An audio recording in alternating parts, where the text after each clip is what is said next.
네, 인사드리겠습니다. 먼저 하나님께 마음을 모아서 기도드리고 오늘 말씀 함께 배우도록 하겠습니다. 네, 기도드리겠습니다. 사랑과 은혜와 자비가 풍성하신 아버지 하나님 감사합니다. 저희 죄를 주님의 보배로운 피로 씻어주시고 천국의 귀한 소망을 가지고 이 마지막 때 주님과 동행하면서 또 주님의 영광을 위해서 살 수 있게 해주신 것 감사드립니다. 또 저희를 고아와 같이 버려두지 아니하시고 이렇게 함께 모여서 하나님의 말씀을 배우고 함께 교제 나눌 수 있는 귀한 시간과 여건 허락하여 주셔서 감사합니다. 중심의 진실함을 하나님께서 원하신다고 말씀하셨습니다. 오늘 이 시간, 말씀 듣는 시간이 주님 앞에 진실된 마음으로 들을 수 있게 하시고 또 말씀을 듣는 가운데 하나님의 뜻이 무엇인지 알게 하시고 또 그 뜻을 순종함으로 말미암아서 우리의 삶 가운데 성령의 나타남과 역사가 있는 삶을 살아갈 수 있도록 주님께서 도와주시옵소서. 코로나 질병으로 인해서 전 세계 교회가, 국내 각 교회가 힘들어하고 있습니다.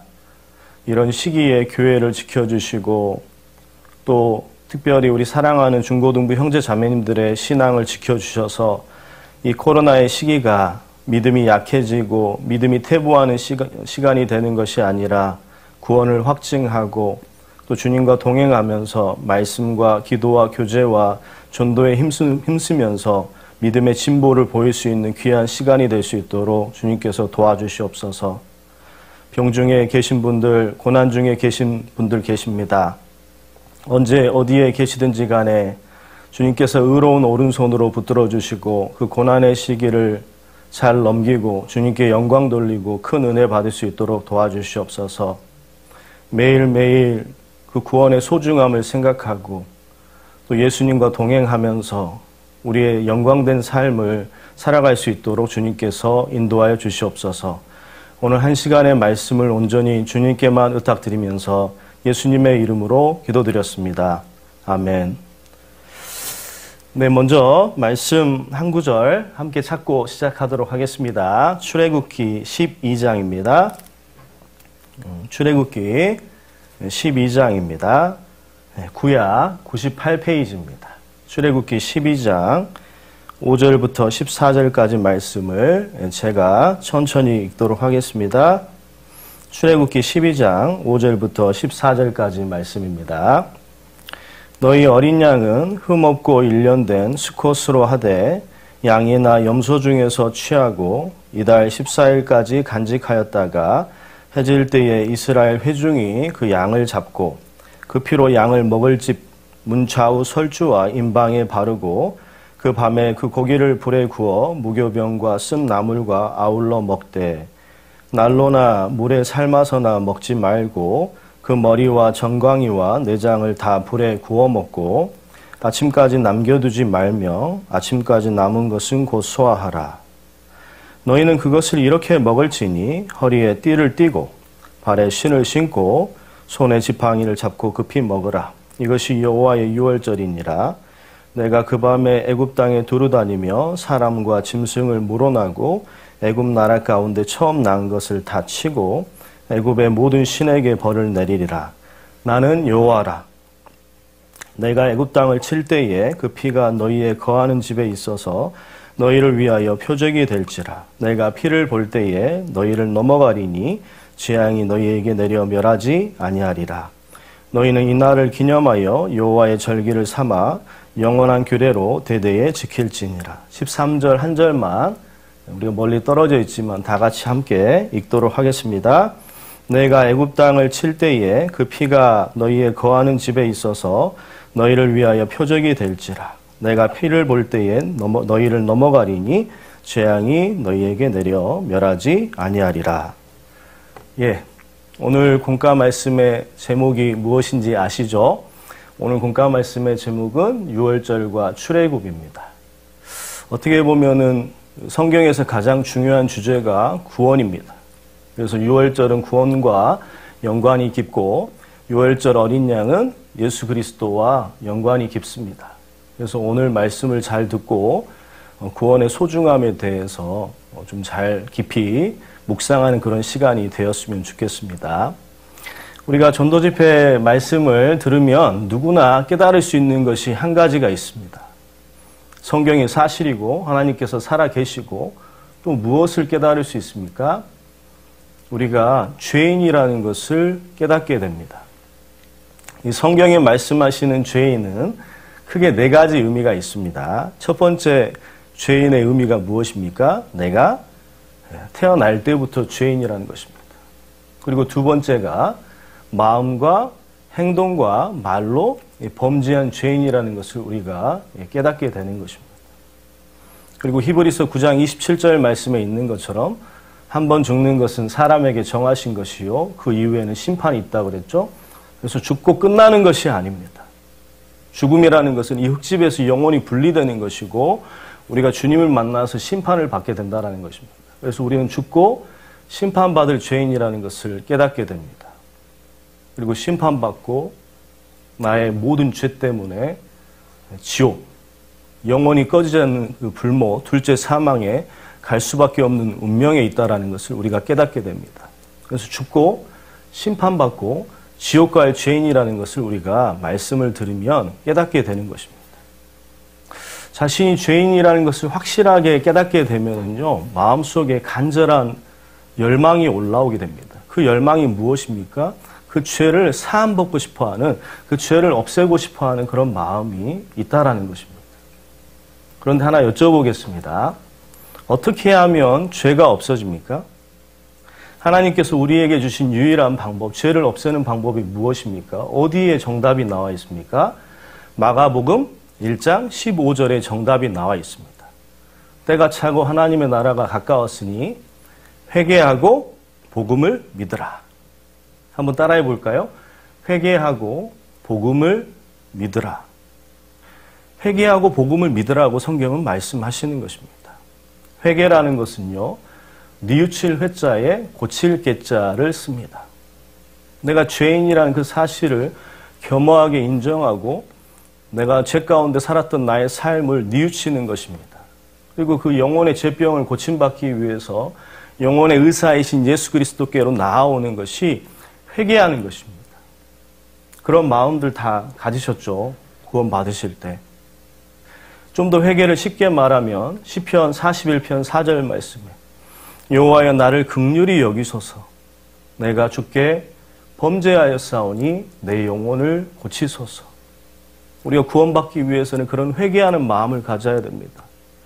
정말 주님, 저를 불쌍히 여겨주십시오. 내 영혼이 주님께 이렇게 많은 죄를 지었습니다. 이런 내 영혼을 고쳐주십시오. 이 죄를 용서해 주십시오라는 그런 회개하는 마음을 우리가 가져야 된다는 것입니다. 그런 회개하는 마음을 가질 때 예수님께서 우리에게 무엇을 들려주시는 것입니까? 복음을 들려주시는 것입니다. 이 복음이라는 것의 문자적인 뜻이 무슨 뜻이죠? 네, 영어로 얘기하면 good news예요. 좋은 소식입니다. 문자적인 의미가 좋은 소식이에요. 지옥 갈 죄인에게 좋은 소식은 무엇입니까? 하나님이 주신 죄를 없애는 방법이 있다라는 것입니다. 심판받지 않을 수 있는 방법이 있다라는 거예요. 그것이 너무나 귀하고 즐겁고 기쁜 소식이라는 것입니다. 한번 여쭤보겠습니다. 성경에서는 어떻게 하면 죄가 없어진다고 나와 있습니까? 어떻게 하면 성경에서 죄가 사해진다고 나와 있습니까? 성경에 수많은 말씀들이 있지만은요, 이 두 구절은 꼭 좀 기억을 하셨으면 좋겠습니다. 복음의 핵심을 담고 있습니다. 어떻게 하면 죄가 용서되는지를 정확하게 설명하고 있습니다. 레위기서 17장 11절 말씀하고 히브리서 9장 22절 말씀입니다. 육체의 생명은 피에 있습니다. 생명이 피에 있으므로 피가 죄를 속하느니라. 피가 죄를 속한다라고 성경은 정확하게 말씀하고 계시는 것입니다. 히브리서 9장 22절 말씀 다 암송하고 계시죠? 율법을 조차 거의 모든 물건이 피로써 정결케 되나니 피 흘림이 없음즉 사함이 없느니라. 그래서 죄가 용서될 수 있는 유일한 방법, 하나님이 마련하신 방법입니다. 사람이 마련한 방법이 아니라 하나님이 마련하신 유일한 방법은 피가 죄를 없앤다라는 것입니다. 피가 죄를 사한다라는 것입니다. 그래서 성경을 자세히 들여다보면 이 성경은 온통 무슨 역사입니까? 피 흘림이 있으면 사함이 있다라는 것을 계속해서 우리에게 증거해 주고 계시다라는 것입니다. 창세기 33장 21절 말씀에 보면은요, 그 하나님께서 아담과 하와를 위해서 무엇을 해 입히셨습니까? 가죽옷을 해 입히셨습니다. 그러니까 아담과 하와가 선악과를 따먹으로 말미암아서 범죄를 했습니다. 이렇게 눈이 밝아져서 자기가 수치심을 느끼게 되었습니다. 그래서 자기 죄를, 자기의 수치를 가리기 위해서 무화과 나무로 치마를 해 입었습니다. 옷을 해 입었습니다. 근데 무화과 나무는요, 절대 자기의 수치를 가리지 못했습니다. 그래서 하나님께서 두려워하고 있는 아담과 하와를 위해서 어떻게 하셨습니까? 짐승을 잡아서 피를 흘리게 하시고 가죽옷을 아담과 하와에게 입히신 거예요. 피 흘림이 있은즉 사함이 있었던 것입니다. 아담과 하와는 확실하게 거듭났다라는 것입니다. 그리고 창세기 3장에서 4장으로 넘어가면 어떤 말씀이 나옵니까? 가인과 아벨의 제사가 나옵니다. 가인은 땅의 소산으로 제사를 드렸고 아벨은 양의 첫 새끼와 그 기름으로 제사를 드렸습니다. 누구의 제사를 연락하셨습니까? 네, 아벨의 제사를 연락하셨습니다. 이건 이유가 무엇이냐라는 것입니다. 가인은요, 땅의 소산으로 제사를 드렸기 때문에 피 흘림이 없는 제사였습니다. 그러니까 하나님께서 연락하지 않으셨던 것입니다. 그런데 아벨은요, 양의 첫 새끼와 기름, 양의 첫 새끼를 희생시켜서 피 흘려서 그것으로 제사를 지냈던 것입니다. 그러니까 피 흘림이 있는 곳에 사함이 있었던 것입니다. 그래서 하나님께서 아벨의 제사를 받으셨던 겁니다. 아벨이 이렇게 피 흘림이 있는 제사를 드릴 수 있었던 이유가 무엇일까요? 중요합니다. 아버지 아담과 어머니 하와의 말씀을요, 잘 경청했기 때문에 그렇습니다. 아담과 하와가 하나님께서 가죽옷을 입혀주시면서 짐승이 피 흘려진 그 사건에 대해서 아주 상세하고 반복적으로 여러 번 말씀을 해줬을 것입니다. 가인도 똑같이 듣고 아벨도 똑같이 들었지만 가인은요, 그 말씀을 염두에 두지 않았던 것입니다. 그 말씀을 믿지 않았던 것입니다. 하지만 아벨은 피 흘림이 있으면 사함이 있다라는 것을, 그 말씀을 믿었고 그 믿음으로 피 흘림이 있는 제사를 드린 것입니다. 그래서 아벨의 제사를 하나님께서 연락해 주신 것입니다. 피 흘림이 있은즉 사함이 있다라는 것입니다. 그리고 출애굽 사건을 통해서도 피 흘림이 있으면 사함이 있다라는 것을 우리가 알 수 있다라는 것입니다. 유월절과 출애굽 사건, 오늘 우리가 방금 읽었던 이 출애굽기 12장을 보시면은요, 우리가 확실하게 피 흘림이 있으면 사함이 있다라는 것이 계속해서 성경에서 말씀하고 계시다라는 것을 우리가 깨달을 수 있다라는 것입니다. 아시겠지만 바로는 마귀를 상징합니다. 그리고 애굽은 세상을 상징합니다. 이스라엘 백성들이 죄 가운데 허덕이고 있었습니다. 마귀에게 조종당하면서 죄 가운데 허덕이고 있었거든요. 그래서 하나님께서 10가지 재앙을 이 애굽에 내리시게 됩니다. 10가지 재앙이 우리 찬비책에 나와 있죠? 10가지 재앙이 어떻게 됩니까?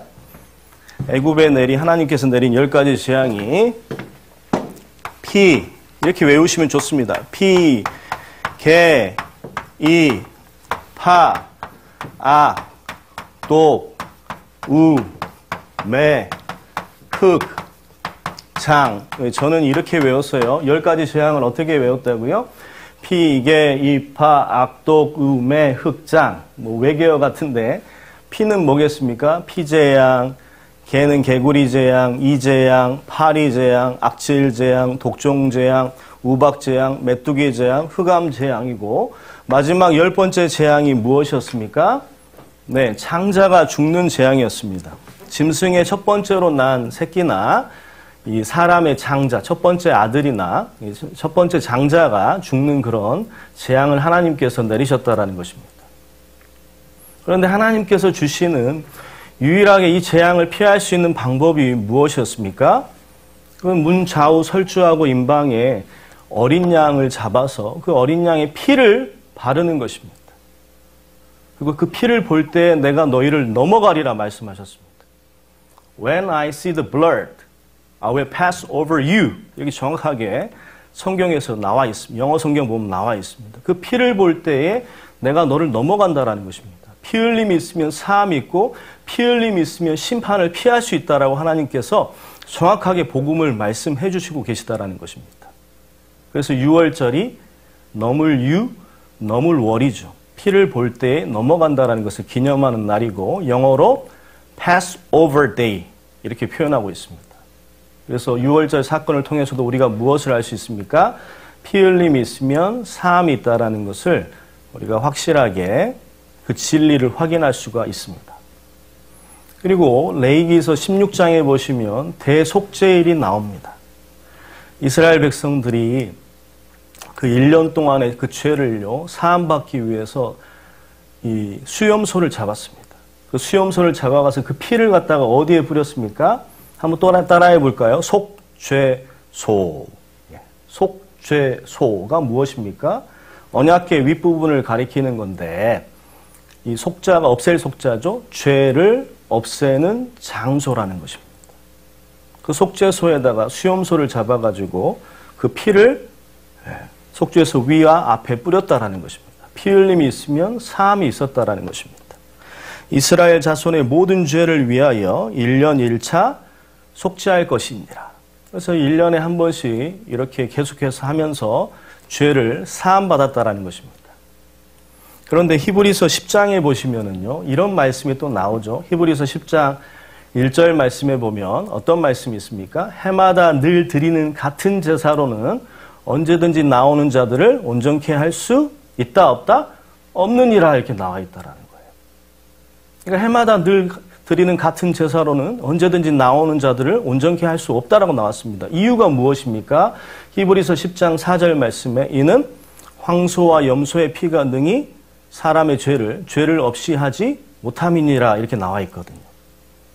그러니까 이것은 하나의 무엇이라고 나와 있습니까? 그림자이지 참 형상이 아니라는 것입니다. 하나의 예고편으로서 보여주신 거라는 거예요. 정말로 본편의 주인공이 오셔서 피를 흘려주시고 그 피를 통해서 우리 죄가 사해질 것을 예고하고 계시는 것입니다. 그 본편의 주인공이 바로 누구이십니까? 예수 그리스도십니다. 그래서 여러분들이 히브리서 9장 12절 말씀은 다 암송하고 계실 것입니다. 한번 다 같이 암송해 볼까요? 시작. 염소와 송아지의 피로 아니하고 오직 자기 피로 영원한 속죄를 이루사 단번에 성소에 들어가셨느니라. 염소와 송아지의 피가 아니라 그 예수님의 피로 영원한 속죄를 이루셨다라는 것입니다. 우리가 너무나 자주 들어서 익숙한 말씀이지만은요, 이 말씀이 없었다면 우리는 이 자리에 없었습니다. 나의 모든 죄를 예수님의 그 보배로운 피로 단번에 영원히 씻어주셨다라는 이 복음입니다. 성경을 짜면은요, 성경을 짜면은 뭐가 나온다고 얘기합니까? 예수님의 피가 나온다라는 것입니다. 그 예수님의 피가 없었다면 우리는 구원받을 수 없었다. 우리 죄가 용서될 수 없었다라는 것을 우리는 알 수 있습니다. 이 세상에서 이건 제가 꼭 좀 한번 여쭤보고 싶었습니다. 우리 구원받은 그리스도인들에게 이 세상에서 가장 보배로운 것이 무엇일까요? 그것은 예수님의 보배로운 피입니다. 예수님의 피입니다. 정결한 피입니다. 이 보배로운 피라는 말씀이, 그리스도의 보배로운 피라는 말씀이 어디에 나와 있는지 혹시 아는 친구 있어요? 그리스도의 보배로운 피라는 그 구절이 어떤 성경 구절에 나와 있는지 아는 우리 형제자매 있습니까? 우리가 불났을 때 어디에다가 신고를 합니까? 119에다가 신고를 하잖아요. 그래서 지옥불을 끌 수 있는 유일한 것이 예수님의 그 보배로운 피입니다. 그래서 베드로전서 1장 19절에 보시면 그 그리스도의 보배로운 피가 나와 있습니다. 이 말씀은 너무 귀한 말씀이니까 한번 찾아보겠습니다. 여기 잡으시고 베드로전서입니다. 베드로전서 1장 18절 19절 말씀입니다. 베드로전서 1장 18절 19절 말씀입니다. 신약 377페이지입니다. 베드로전서 1장 18절 19절 말씀 읽겠습니다. 제가 읽겠습니다. 너희가 알거니와 너희 조상의 유전한 망령된 행실에서 구속된 것은 은이나 금같이 없어질 것으로 한 것이 아니요 19절 말씀은 함께 읽도록 하겠습니다. 오직 흠없고 점없는 어린 양 같은 그리스도의 보배로운 피로 한 것이니라. 우리가 구원받은 것, 우리가 구속받은 것, 우리가 죄의 멸망의 심판에서 벗어난 것은 은이나 금같이 없어질 것으로 한 것이 아닙니다. 땅의 보물로 한 것이 아니라는 거예요. 땅의 어떤 방법으로도 나는 구원받을 수 없는데 우리가 유일하게 죄를 씻을 수 있는 방법이 뭐다? 그리스도의 그 보배로운 피 때문에 우리가 죄를 사함받고 이 자리에 있다라는 것입니다. The precious blood of Christ. 크라이스트의 precious blood. 그 보배로운 피 때문에 우리가 이 자리에 있다라는 것입니다. 항상 나에게 가장 소중한 것이 무엇인가? 구원받은 나에게 가장 소중한 것이 무엇인가? 그것은 단연코 그리스도의 보배로운 피라고 우리는 간증할 수 있어야 된다는 것입니다. 그래서 유월절 어린 양은 출애굽기 12장의 유월절 어린 양은요.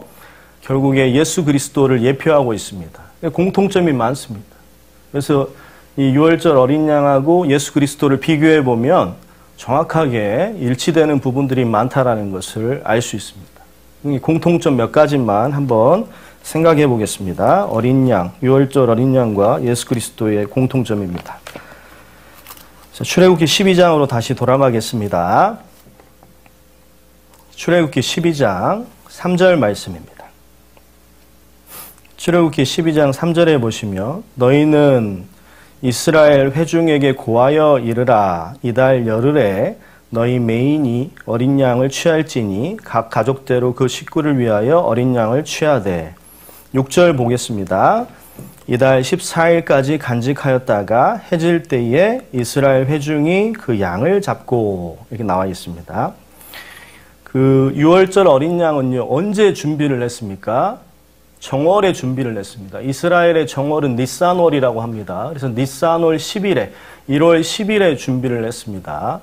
그리고 실제로 그 어린 양을 잡은 날이 바로 유월절 저녁이죠. 유월절 저녁은 1월 14일부터 이렇게 어린 양을 잡았다라는 것입니다. 그러니까 며칠 전에 준비를 한 겁니까?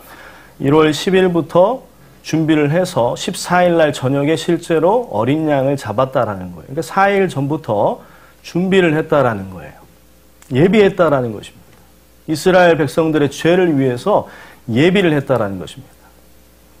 그런데 예수님은요, 언제부터 예비되어 계십니까? 방금 읽으셨던 베드로전서 1장 19절 말씀, 지옥불을 끌 수 있는 유일한 그 방법이 바로 예수 그리스도의 보배로운 피라고 말씀드렸는데, 베드로전서 1장 20절 말씀에 보시면 창세 전부터 미리 알리신 바 된 자 이렇게 나와 있습니다. 창세 전부터 미리 알리신 바 된 자가 바로 누굽니까? 우리의 구세주로 알리신 바 된 자가 바로 예수 그리스도라는 것입니다. 그러니까 유월절 어린 양은 기껏해야 4일 전에 준비를 하는데 예수님은요 창세 전부터 창조 전부터 우리 인간이 범죄할 것을 아시고 우리 인간을 너무나 사랑하셔서 창세 전부터 준비하셨다라는 거예요. 그 하나님의 원대한 계획을 생각하면은요, 하나님의 그 원대한 사랑을 우리가 조금은 알 수 있는 것 같습니다. 얼마나 우리를 사랑하셨으면 창세 전부터 미리 알리신 바 된 자 예수 그리스도를 준비하셨겠습니까? 이런 것을 좀 생각하면서 얼마나 큰 하나님의 사랑인가 좀 기억해 보시면 좋겠습니다. 그리고 두 번째로 거기 5절에 보겠습니다. 출애굽기 12장 5절 말씀에 보시면 너희 어린 양은 흠없고 일련된 수컷으로 하되, 여기 어린 양은 어떤 것이었습니까? 흠없고 일련된 수컷이었습니다. 흠도 없고 점도 없는 것입니다. 이와 마찬가지로 예수 그리스도께서는 죄가 없으셨습니다. 요한일서 3장 5절 말씀에 보면 그가 우리 죄를 없이 하려고 나타내신 바 된 것을 너희가 아나니 그에게는 죄가 없느니라. 한번 따라해 볼까요? 그에게는 죄가 없느니라. 예수님에게는요, 죄가 하나도 없으셨습니다. 흠이 없으셨습니다. 그런 분이 진짜 범죄자인 나를 위해서 오셨다라는 것을 6월절 어린 양을 통해서 우리가 교훈 받아볼 수 있다는 것입니다. 죄 없는 예수님, 범죄자인 나를 위해서 죽으셨다라는 거예요. 그것이 얼마나 큰 사랑입니까? 그리고 6절에 보시면 이달 14일까지 간직하였다가 해질 때에 이스라엘 회중이라고 그랬죠? 그러니까 6월절 어린 양은요, 이스라엘 백성들을 위해서, 이스라엘 백성들의 죄를 씻기 위해서 준비했다라는 것입니다. 그런데 예수님은 누구의 죄를 위해서 오셨습니까? 요한복음 1장 29절 말씀도 다 알고 계시죠? 이튿날 요한이 예수께서 자기에게 나아오심을 보고 가로되 보라! 세상 죄를 지고 가는 하나님의 어린 양이로다, 이렇게 말씀했습니다. 보라! 예수님을 제발 보고 사세요. 땅만 보고 살지 마시고, 컴퓨터만 보고 살지 마시고, 오락게임만 보고 살지 마시고, 드라마만 보고 살지 마시고, 친구들만 보고 살지 마시고요. 보라! 세상 죄를 지고 가는 하나님의 어린 양을 보시면서 예수 그리스도를 보면서 우리가 좀 살아갔으면 좋겠습니다. 세상 죄라고 그랬습니다. 6월절의 어린 양은 이스라엘 백성들을 위한 것이지만 우리 예수님은요, 아담부터 말제, 세상의 마지막 사람들의 죄까지, 나의 죄를 포함한 모든 세상 죄를 위해서 이 세상에 오셨다라는 것입니다. 얼마나 큰 사랑이고 얼마나 큰 계획입니까? 그리고 7절 말씀에 그 피로 양을 먹을지 문 좌우 설주와 임방에 바르죠. 발랐다라는 거예요. 발라서 없애버렸다. 피를 발라서 죄를 없애버리고 심판을 넘어가게 한 겁니다. 발라서 없애버렸다라는 것을 한자어로 뭐라고 합니까? 우리가 전도집회 때 맨날 배우죠. 발라서 없애버리다라는 한자가 뭐예요? 하나, 둘, 셋. 도말. 영어로 paint out. 페인트 칠해서 없애버린 거예요. 도말했다라는 것입니다. 이사야 44장 22절 말씀에 내가 내 허물을 빽빽한 구름에 사라짐같이 내 죄를 안개에 사라짐같이 도말하였으니 너는 내게로 돌아오라. 내가 너를 구속하였음이니라. 정확하게 말씀하셨죠. 이 빽빽한 구름이 사라지고 안개가 사라지는 것처럼 예수님의 피가 나의 죄를 다 덮어버린 겁니다. 큰 죄, 작은 죄, 과거죄, 현재죄, 미래죄, 알고 지은 죄, 모르고 지은 죄, 죄라는 죄는 다 모든 죄를, 나의 모든 죄를 예수님의 보배로운 피로 단번에 도말해버리신 거예요. 발라서 없애버리신 겁니다. 6월절 어린 양을 보면 확실하게 우리의 구원을 확신해 볼 수 있다는 것입니다. 그리고 이 구절은요, 6월절 어린 양과 예수님의 공통점에서 이 구절은 꼭 좀 나누고 싶었습니다. 출애굽기 12장 46절입니다.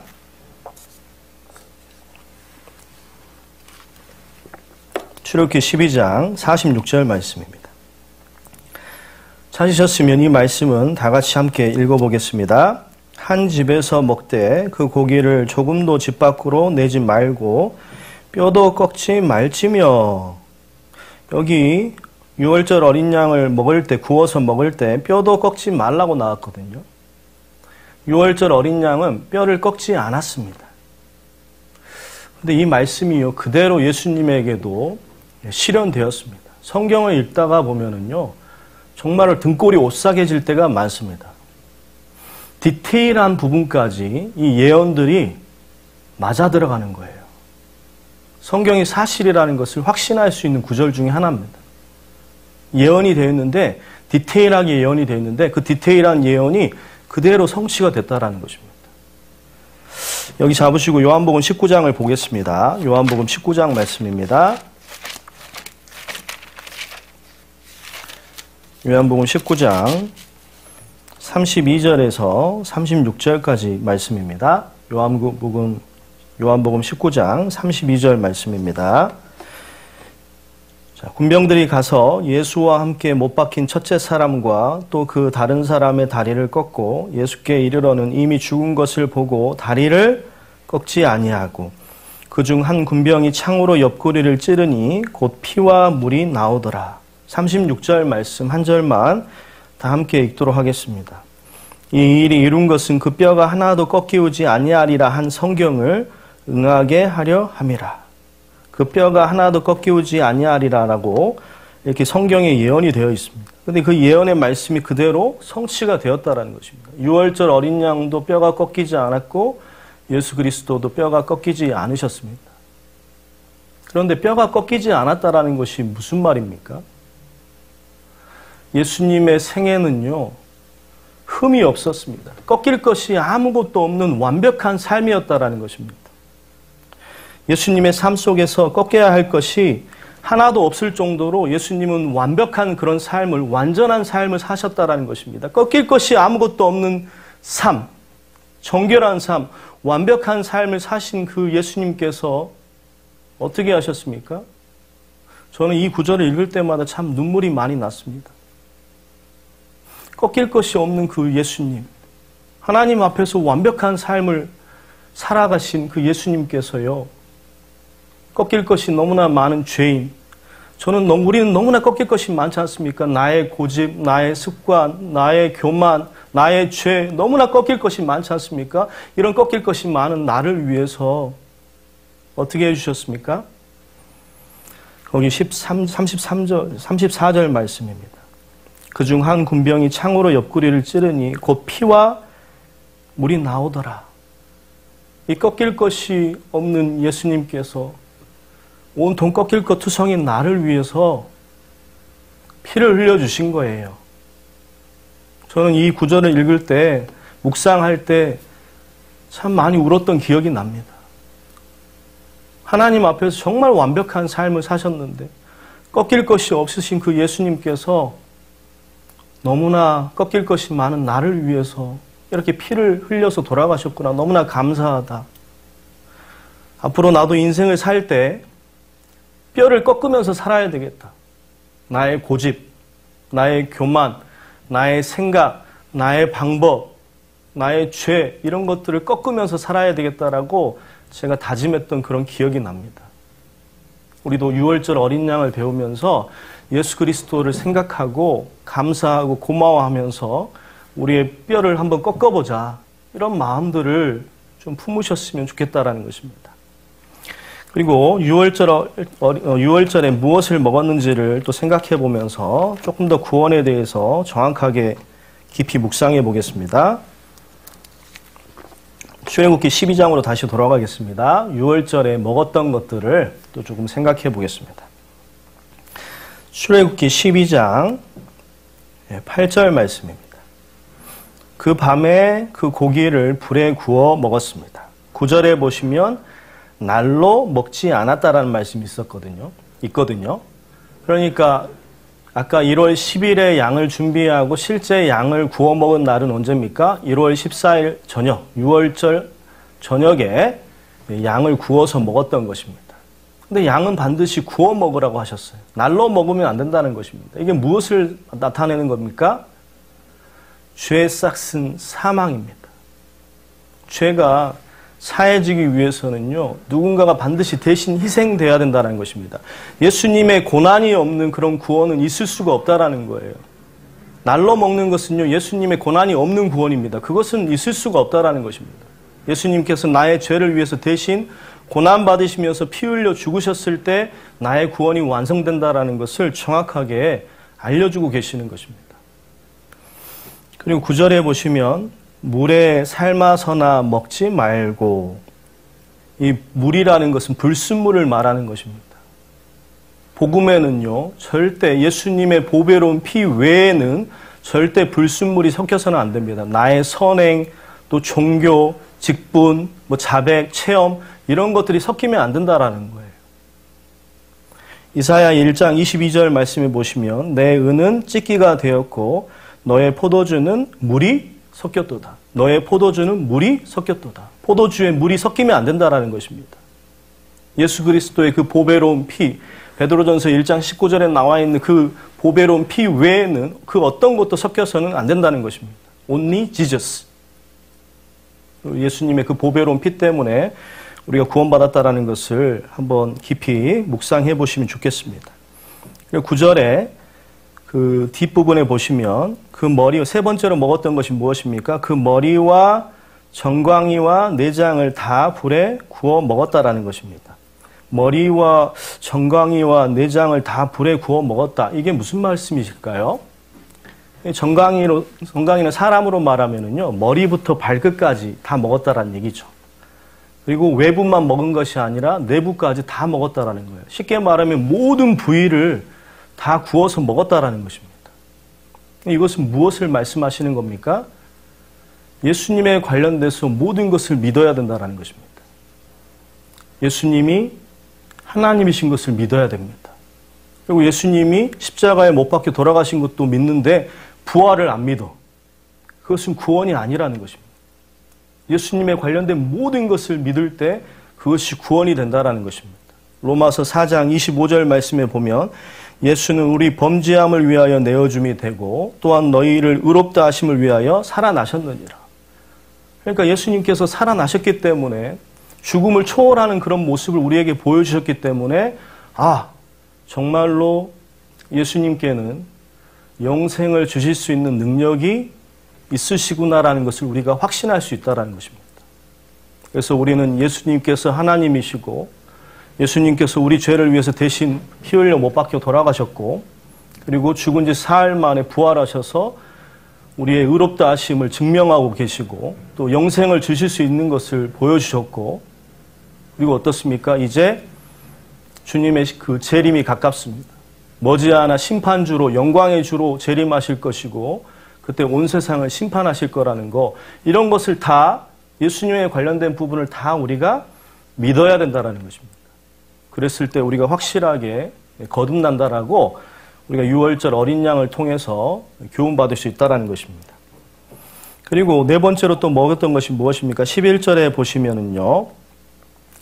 너희는 그것을 이렇게 먹을지니 허리에 띠를 띠고 발에 신을 신고 손에 지팡이를 잡고 그 피 먹으라. 그 피 먹으라는 것입니다. 예수님에 대한 복음의 말씀을 다 들었습니다. 예수님의 피로 나의 모든 죄가 단번에 영원히 사해졌다라는 그 복음의 말씀을 들었습니다.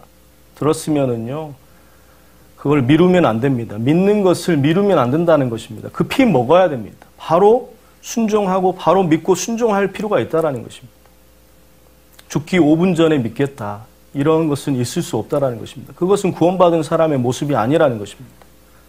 그 피 먹는 것처럼 예수님을 통한 그 복음의 말씀을 듣고 바로 믿어야 된다는 것입니다. 그리고 정말 중요한 구절이 10절입니다.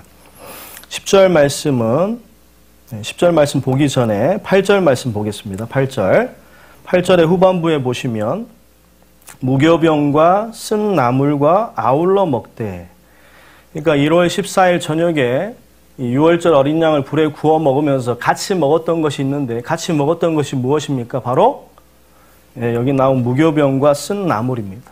무교병이라는 것은요. 누룩이 없는 떡을 말하는 것입니다. 누룩이 없기 때문에 발효가 안 되어 있기 때문에 그 떡이 맛있겠습니까? 맛이 없겠습니까? 맛이 없는 떡이에요. 이 무교병을 갖다가 신명기 16장 3절에서는 이렇게 말씀하십니다. 한번 찾아보겠습니다. 신명기 16장 3절 말씀입니다. 신명기 16장입니다.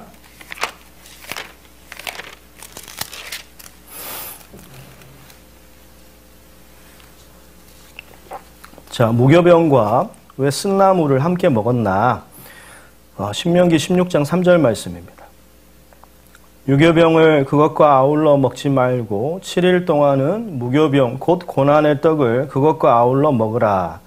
이는 내가 애굽 땅에서 급속히 나왔음이니 이같이 행하여 함께 읽도록 하겠습니다. 너의 평생에 항상 내가 애굽 땅에서 나온 날을 기억할 것이니라. 무교병이라는 것은 누룩이 없는 떡이고 맛이 없는 떡인데 성경에서는 뭐라고 말씀하고 계십니까? 고난의 떡입니다. 고난의 떡을 먹고 쓴 나무를 먹으라는 것입니다. 이것이 의미가 한 바가 무엇일까요? 우리가 죄 가운데 있을 때, 우리가 세상 애굽에 있을 때, 죄 가운데 있을 때 그 삶이 얼마나 고달팠냐는 것입니다. 우리가 죄 지으면 얼마나 괴롭습니까? 그러니까 죄의 그 괴로움을 기억하라는 것입니다. 죄 가운데서, 세상 가운데서 살아가는 것이 정말 괴로움이다. 이것을 기억하라는 것입니다. 그 괴로운 죄 가운데서 우리가 죽을 수밖에 없었는데 하나님의 은혜와 도우심으로 우리가 살아났다라는 것입니다. 그래서 이 고난의 떡을 먹으면서 쓴 나무를 먹으면서 참 감사하고 겸손하게 살아가라는 것입니다. 야, 내가 죽을 수밖에 없었는데 그 죄의 괴로움 속에서 내가 죽을 수밖에 없었는데 하나님의 은혜와 도움 때문에 내가 살았구나. 내가 하나님 앞에서 겸손해야 되겠다. 하나님 앞에서 감사해야 되겠다. 내가 구원의 소중함을 기억하면서 살아야 가야 되겠다. 구원의 소중함을 어떻게 기억하라고 나왔습니까? 평생이라고 나왔잖아요. 이 말씀을 깊이 묵상해 보세요. 내가 정말로 구원의 그 감사함, 구원의 기쁨, 구원의 소중함을 무교병을 먹으면서 쓴 나무를 먹으면서 평생에 항상 내가 애굽 땅에서 나온 날, 내가 구원받은 날을 기억하면서 살고 있는지 한 번은 생각해 보시기 바랍니다. 이것이 무교병을 먹는 것이고 쓴 나무를 먹는 것의 의미라는 것입니다. 그리고 무엇을 먹었습니까? 출애굽기 12장입니다. 출애굽기 12장 10절 말씀입니다. 이 말씀은 중요한 말씀입니다. 그래서 다 같이 함께 읽겠습니다. 출애굽기 12장 10절 말씀 다 같이 읽겠습니다.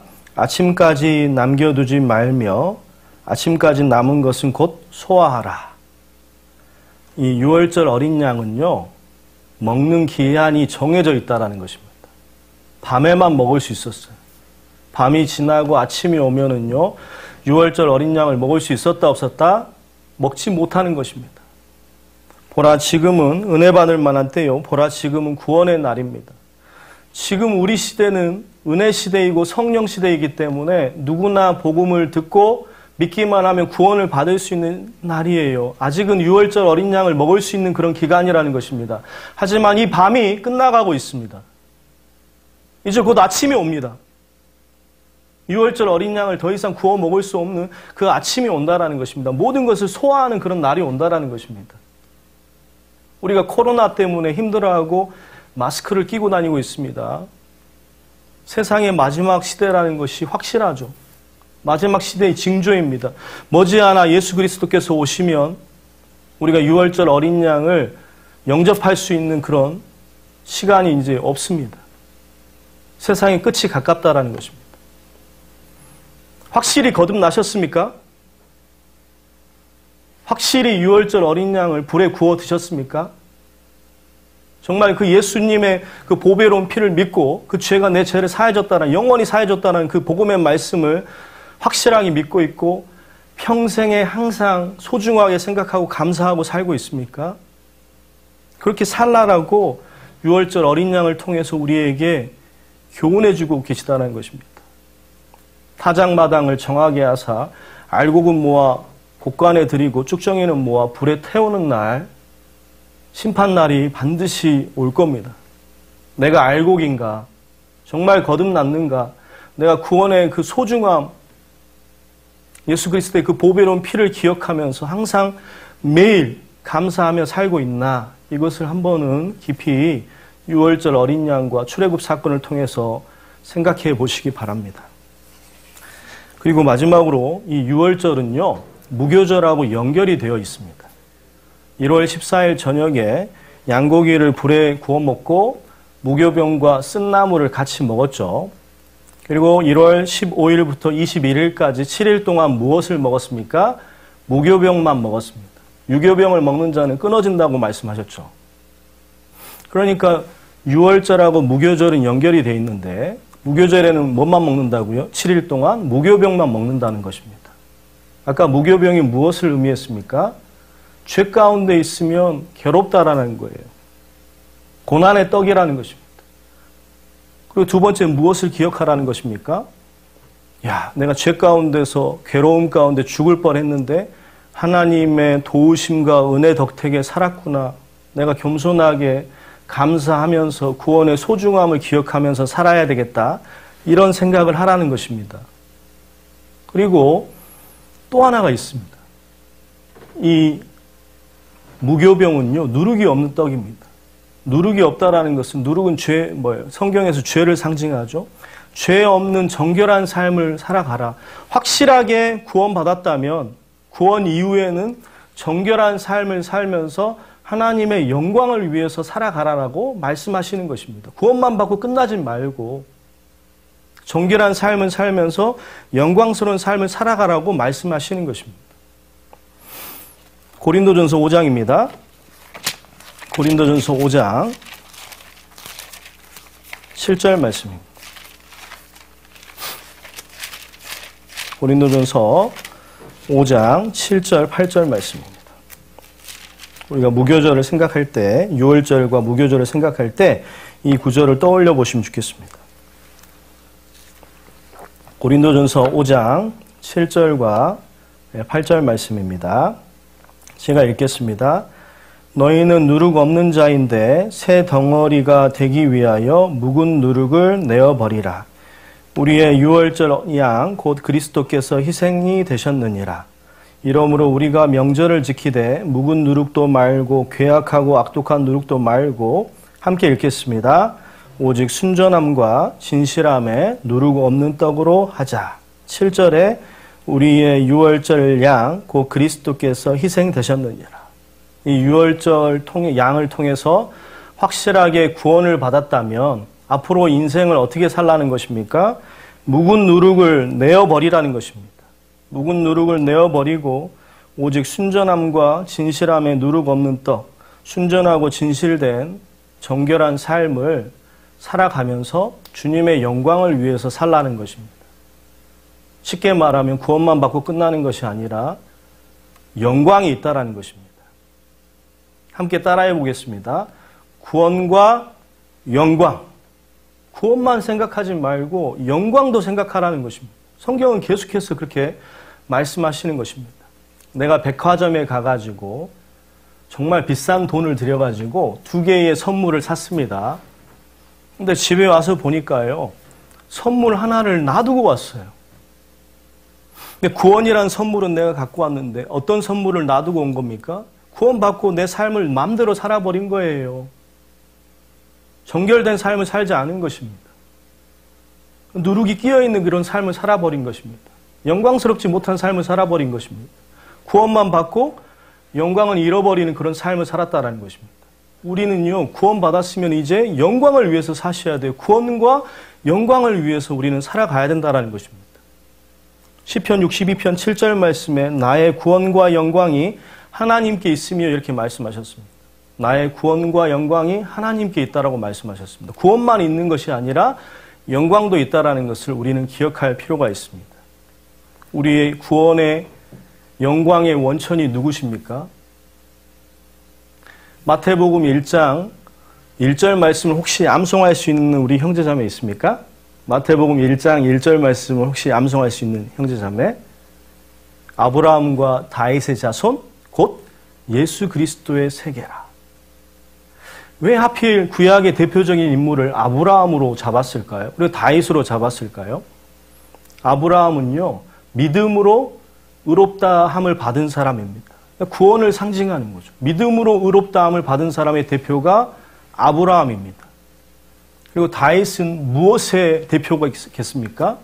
승리한 삶이죠. 영광스러운 삶, 정결한 삶, 정말 적들을 물리치는 그런 삶을 살고 영광스러운 삶을 살았던 것이 다윗입니다. 그러니까 아브라함은 구원의 대표이고 다윗은 영광의 대표라는 것입니다. 신약 시대에 와서, 성령 시대에 와서 그 구원과 영광의 원천이 바로 누구라는 것입니까? 예수 그리스도라는 것입니다. 예수님을 통해서 우리가 구원을 받았으면 이제 앞으로의 삶도 예수 그리스도와 함께 동행하면서 예수 그리스도를 위해서 정말 영광된 삶을 살아보라는 것입니다. 구원만 받고 끝나지 말고 예수 그리스도와 동행하면서 누룩 없는 삶을 살면서 무교절을 지키면서 유월절과 무교절을 기억하면서 영광스러운 삶을 살라고 말씀하시는 것입니다. 그것이 유월절의 교훈이라는 것입니다. 마지막으로 한 구절 찾고 마치겠습니다. 디모데후서 2장입니다. 디모데후서 2장 10절 말씀입니다. 디모데후서 2장 10절 말씀.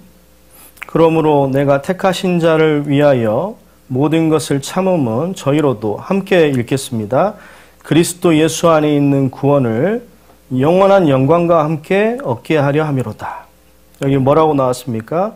그리스도 예수 안에 있는 구원, 그리고 그리스도 예수 안에 있는 영원한 영광이라고 나왔습니다. 그래서 구원과 영광의 원천이 예수 그리스도이십니다. 그래서 예수 그리스도를 통해서 확실히 구원의 확증을 하고 유월절을 어린 양을 우리가 불에 구워 먹고 그리고 앞으로의 인생을요 예수 그리스도 안에서 영원한 영광을 위해서 살아가시기 바랍니다. 무교절을 지키면서 거룩하고 정결한 삶을 살면서 예수 그리스도와 동행하면서 하나님의 영광을 위해서 사시는 우리 형제 자매님이 되시기를 간절히 바라겠습니다. 기도드리겠습니다. 하나님 감사합니다. 오늘 유월절과 출애굽을 통해서 구원에 대해서 그리고 우리가 앞으로 어떤 삶을 살아가야 될 것인가를 배웠습니다. 우리 사랑하는 중고등부 우리 학생 형제들과 함께 해주셔서 형제 자매들과 함께 해주셔서 구원의 확증을 얻고 유월절 어린 양을 불에 구워 먹고 무교절을 지킨 것처럼 구원의 확증을 얻고 주님의 영광을 위해서 살아가는 그런 우리가 될 수 있도록 도와주시옵소서. 매일 항상 예수 그리스도의 그 보배로운 피의 가치를 생각하고 소중하게 생각하면서 살아가는 오늘 하루가 또 앞으로의 주님 오실 때까지 날들이 되기를 간절히 바라면서 예수 그리스도의 이름으로 기도드렸습니다. 아멘. 네, 수고하셨습니다.